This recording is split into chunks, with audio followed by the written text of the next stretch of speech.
എല്ലാ പ്രിയ കൂട്ടുകാർക്കും പുതിയൊരു വീഡിയോയിലേക്ക് വീണ്ടും സ്വാഗതം. ഇന്ന് രുചികരമായിട്ടുള്ള ഒരു ഫിഷ് ഫ്രൈ റെസിപ്പിയാണ് പങ്കുവയ്ക്കുന്നത്. ഈ ഒരു റെസിപ്പി കൂട്ടിൽ ഫിഷ് ഫ്രൈ ഒക്കെ തയ്യാറാക്കി എടുക്കുകയാണെങ്കിൽ നല്ല ടേസ്റ്റാണ്. മസാല ഒട്ടും തന്നെ ഇളകി പോകാതെ മീനിലോട്ട് കറക്റ്റായിട്ട് കോട്ട് ചെയ്തിരിക്കത്തക്ക രീതിയിലാണ് നമ്മൾ ഈ മസാലയൊക്കെ തയ്യാറാക്കി എടുത്തേക്കുന്നത്. എല്ലാവർക്കും ഒരുപോലെ ഇഷ്ടപ്പെടുന്ന ചാളമീനിലാണ് നമ്മൾ ഈ ഒരു മസാലക്കൂട്ടൊക്കെ തയ്യാറാക്കി ഫ്രൈ ചെയ്തെടുക്കുന്നത്. ഏതൊരു മീനിൽ വേണമെങ്കിലും ഈ ഒരു മസാലക്കൂട്ടിൽ നമുക്ക് ഫ്രൈ ചെയ്തെടുക്കാവുന്നതാണ്. നല്ല ടേസ്റ്റി ആയിട്ടുള്ള ഈ ഒരു റെസിപ്പി കൂട്ടം നമുക്ക് വേഗത്തിലൊന്ന് കണ്ടിട്ട് വന്നാലോ കൂട്ടുകാരെ. മിക്സിയുടെ ജാറിലോട്ട് ഞാനൊരു 4 കഷ്ണം ചെറിയുള്ളി എടുത്തിട്ടുണ്ട്. അതോടൊപ്പം തന്നെ ഒരു 8 പീസ് വെളുത്തുള്ളിയും മീഡിയം വലുപ്പമുള്ള ഒരു കഷ്ണം ഇഞ്ചിയുമാണ് എടുത്തേക്കുന്നത്. 1/2 ടേബിൾ സ്പൂൺ അളവിൽ കുരുമുളക് ചേർത്ത് കൊടുക്കുന്നുണ്ട്. കുരുമുളകിൻ്റെ എരിവ് ഇച്ചിരി കൂടുതലായിട്ടാണ് ഞാൻ എടുത്തേക്കുന്നത്. ഒരു തണ്ട് കറി ലീഫും കൂടെ ചേർത്ത് ആദ്യം നമുക്ക് ഇതൊന്ന് ഒതുക്കിയെടുക്കണം. 1/2 മുറി നാരങ്ങയുടെ നീര് ചേർത്ത് കൊടുക്കുന്നുണ്ട്.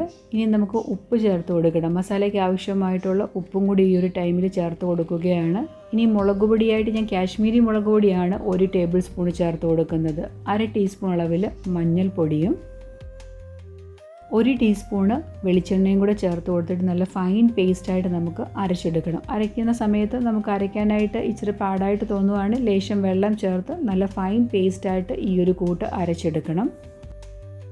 അരച്ചെടുത്ത മസാലക്കൂട്ട് മീനിലോട്ട് നമുക്ക് തേച്ച് പിടിക്കുന്നത്. 8 പീസോളം മത്തിയാണ് ഞാനിവിടെ എടുത്തേക്കുന്നത്. കൈകൊണ്ട് തന്നെ തേച്ച് പിടിപ്പിക്കണം. സ്പൂണ് കൊണ്ടൊന്നും നമ്മൾ തേച്ച് പിടിപ്പിച്ചാലും മീനിലോട്ട് കറക്റ്റായിട്ട് പിടിക്കുകയില്ല. അപ്പോൾ കൈകൊണ്ട് തന്നെ മസാലക്കൂട്ടെല്ലാം നല്ല രീതിയിലൊന്ന് തേച്ച് പിടിപ്പിക്കുക. മസാലക്കൂട്ടൊക്കെ പുരട്ടിയ ശേഷം 1 മണിക്കൂർ അടച്ച് ഞാൻ ഫ്രിഡ്ജിലോട്ട് മാറ്റി വയ്ക്കുന്നതാണ്. കുറച്ചധികം സമയം നമ്മൾ കൂടുതൽ വയ്ക്കുകയാണെങ്കിൽ അത്രയും കൂടെ ടേസ്റ്റ് കൂടുതൽ കിട്ടും. ഞാനിവിടെ 1 മണിക്കൂറാണ് മാറ്റി വയ്ക്കുന്നത്. അങ്ങനെ ചെയ്തിട്ട് വേണം ഫിഷ് ഫ്രൈ ചെയ്തെടുക്കാൻ. അപ്പോഴാണ് ആ കറക്റ്റ് ടേസ്റ്റിൽ നമുക്ക് ഫ്രൈ ചെയ്തെടുക്കാൻ പറ്റുന്നത്. ഏകദേശം 1 മണിക്കൂറോളം മസാല പുരട്ടി വെച്ചിരുന്നു. ഇതിലോട്ട് 2 കാര്യങ്ങളൂടെ നമുക്ക് ചേർത്ത് കൊടുക്കാനുണ്ട്. അങ്ങനെയാകുമ്പോൾ ഈ മസാലക്കൂട്ടൊന്നും ഓയിലിലോട്ട് ഇളകി പോകുമൊന്നുമില്ല. കറക്റ്റായിട്ട് മീനിലോട്ട് പിടിച്ചിരിക്കും. ഇത് നിങ്ങൾ കറക്റ്റായിട്ട് തന്നെ ചേർത്ത് കൊടുക്കണം. 1 ടീസ്പൂൺ അളവിൽ വറുത്തിട്ടുള്ള അരിപ്പൊടി ചേർത്ത് കൊടുക്കുന്നുണ്ട്.